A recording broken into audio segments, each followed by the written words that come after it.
Hello everybody, John Gregory here from Theme Park Tribune bringing you a Disney World hotel room tour and review. This is Disney's Beach Club Villas. I stayed in a studio room here for one night in November 2025, paid $407 including tax thanks to a confirmed reservations deal through dvcshop.com. And let me take you around the room, give you some thoughts on the room itself and the resort. So this is a DVC studio room here at the Beach Club Villas specifically, because that's the DVC section. All of these studios are laid out in this sort of way, and pretty spacious, pretty nice. But let's go back to the front door and I'll take you through the whole thing. So you get this little foyer space, probably a good place to store your luggage out. You get, a little space for maybe you want to leave your keys here, little last check in the mirror. You get the coat hooks, although this being Florida, might be more like raincoats. And then you move through here, you get to, let's go to the right first, to the little kitchenette.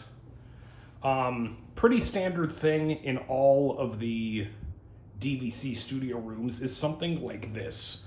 A little sink, microwave, you'll have up here some utensils, and I believe in here is the toaster, along with a mini fridge. And then a nice little recent addition, at least as far as I've seen in the few DVC rooms I've stayed, an actual K-Cup machine. Not just, a kind of meh coffee maker, almost token, because who really uses it, thrown in here. So you can have a nice K-Cup brewed coffee in the morning, along with, if you prefer grounds, there's Joffrey's there too. And a little bit of soap, paper towel, the whole spiel. But a nice little thing that you don't get in your standard room. Let's close this for a moment. Hello. So here's the vanity area. No lighting around the mirror. That kind of shows it's a little bit, well, sometimes Disney does that, even in its more recent updates. I was about to say it may show has been updated in a while, but it could very well be a stylistic choice. Still gets the job done. Only the one sink, so not going to get two people getting ready at the same time in here in this studio room. You do get over here is the closet space. You get extra pillows and blankets for that extra bed I'll go over in a minute. And then the safe is down here, along with your luggage rack, should you need it. But a little more closet space than you get in a regular room too. Into the separated bathroom area, you've got your usual tub shower combination. You do get dispensers on the wall. If you do want to take home body lotion, there is a separate thing of that by the sink. And, it was a nice shower. Decent enough water pressure. Pretty new and updated. Got steaming in here. They separated out so it's nice for the family. Someone can get ready while someone else is showering. Although that's pretty standard. I will say the one downside of this vanity area, and this goes for a lot of Disney hotels, notice it's just bar soap down there. That's a little thing of body lotion, but to me, if they're going to give you dispensers, they might as well give you a dispenser of hand soap, because that's really what I think everyone wants, is liquid hand soap. Okay, out into the main room. You have a queen-size bed over here with only the one vanity in the middle. Does have multiple USB plugs. Does have the, let's say, Disney's Alexa, because I don't want to say what it is because it'll start firing off and interrupt the video. Right there in the middle. You do get some more USB plugs right here on the side of the Murphy bed, along with some plugs that are out. So no reason to pull anything out. What does the person on the other side get? Oh, nothing there. You'd have to use this plug down here. So, you know, someone might be away from their phone for the night, not have it right beside them. Vanity sort of area here, but really this is for another fold out bed. This folds down into a bed that, you know, a smaller child can use, so you can squeeze 5 people in here. I did not try bringing that down. I was just staying by myself, so it seems fairly easy to to bring down. It would be pretty tight in here with 5, but you know, you're trying to squeeze every last dollar. What's a little discomfort in the room, I suppose. If you keep it in this configuration, you get a little seating spot. You get more USB ports and plugs up here. Lights on either side, but no storage space. If you are one of those people who likes putting your clothes away on vacation, for one, what's wrong with you? And second, no, it's not going to work here. You get a little bit of storage, a little bit of a drawer in the table right there. This over here is your couch if you have it in this configuration, or it folds down into another bed, a Murphy bed. So kind of turns into a more standard hotel room in that case, with 2 beds side by side. A lot of Disney rooms use this sort of configuration. Here, it's a little more comfortable because it's a deluxe, and you do get this nice little artwork of Donald, Huey, Dewey, and Louie swimming around. I believe that's Huey, Dewey, and Louie. I'm not up on my duck lore. But yeah, very, very nice touch. And you'll notice one thing if you look around the room and you look down, it's still carpeted.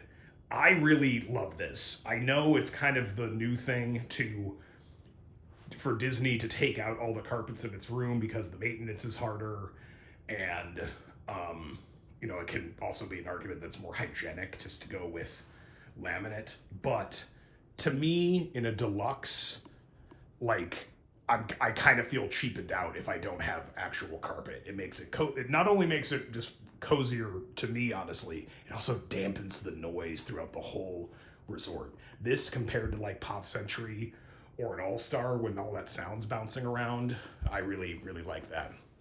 So I'm staying on the first floor here. So I have just a ground balcony overlooking just one side of the resort. That's the road leading up to the lobby over there. And you get some chairs and some hedges to enjoy, you know, a nice little thing in the morning. It's not anything all that special when you're on the ground floor, but I still appreciate the nice little view and the nice little touch. And that is a look around the room. So let's go back over to the bathroom and I'll give you my thoughts.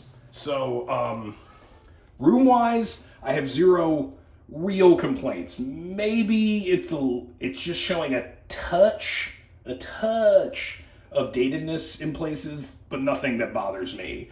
My only real complaint would be the lack of liquid hand soap, and that's more of a Disney thing. Bed was comfortable, pillows were decently comfortable.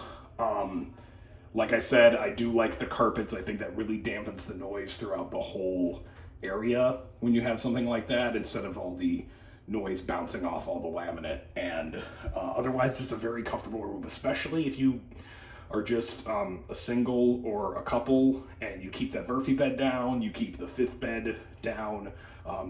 It's really spacious and nice. And then I'll do more in my written review for the beach club, but everything outside the room makes this, I think this is my favorite Disney resort. From the food options to being connected to Yacht Club and getting all of their options, like basically walking distance as it is, not to mention how close you are to the boardwalk and the Swan and Dolphin too, and to Epcot. I mean, I'm in and out of Epcot in about 10 minutes from this room. At this, you can't really beat that anywhere. Even the monorail resorts aren't that great because you still have to use a different mode of transportation, not just your legs and feet. And then the thing that's no mystery to anyone who's, no secret, I should say, to anyone who's, say, the Yacht and Beach Club, a big perk is Stormalong Bay. Absolutely the best hotel pool at Disney. Maybe in Orlando. I might still give that to Cabana Bay, but over at Universal. But that massive pool complex with the sandy bottom, which is so comfortable. I've never experienced that before, and now I don't know how I'll go back to just plain old concrete. That alone is like, justifies this being a higher price if it indeed is on your dates compared to other Disney deluxe resorts. Proximity to 2 parks, super close to Epcot. You can get the boat and a much longer walk over to Hollywood Studios, or even go over to the Epcot entrance and take the Skyliner from there. And then having 2 resorts filled of restaurants, little quick service dining options is just, it's outstanding.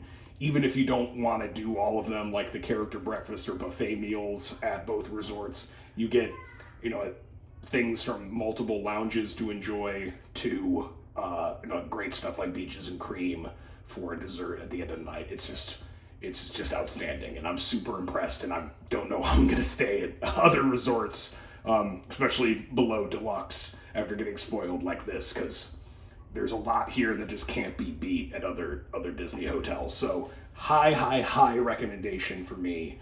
And the room isn't exactly the best part of it. It's really good, but it's the rest of the resort that really makes it here. So anyway, with that, I'll call this review to a close. If you like these little one-take reviews, check out the rest of my channel. I got plenty from Disney, got stuff from Universal, and a lot of off-site resorts if you want to know if that cheaper option beyond the Disney and Universal bubbles is going to suit your needs. And I am always honest about what prices I pay. I use publicly available discounts. Should be, I try to be honest with y'all. You want to get my real thoughts on things. And you check out the big written reviews and all other news and content at themeparktribune.com. All right, take care, everybody, and hey, I'll see you in the parks.